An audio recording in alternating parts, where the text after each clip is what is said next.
And President Joe Biden is promising to respond to an attack on U.S. forces in Jordan that killed three U.S. service members and left dozens injured. An Iranian-backed group is believed to be responsible for this drone strike. Doug Luzader has more for us from Washington this morning, more reaction. Good morning, Doug.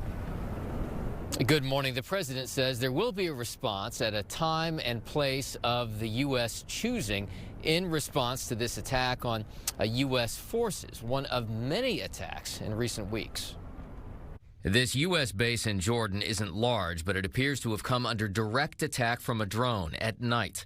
3 U.S. service members were killed and more than 30 were injured. We shall respond. President Biden promised to respond during a campaign event in South Carolina.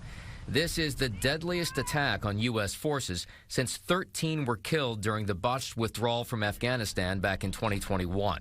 But this is just the latest of more than 150 attacks on U.S. forces in the Middle East since the war between Israel and Hamas began back in October.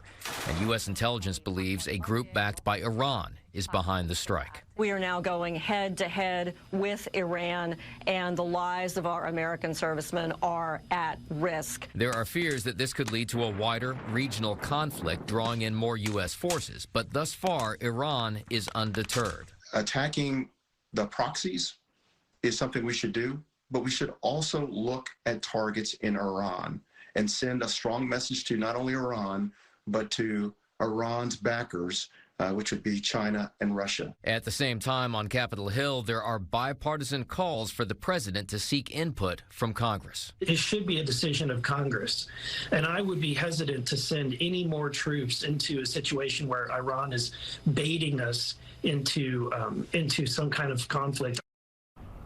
All right, and at this point, the administration has not identified which Iran-backed group may be responsible for this specific attack. Back to you guys. Yeah, we will continue to watch and see what happens. Doug, thank you. We appreciate that.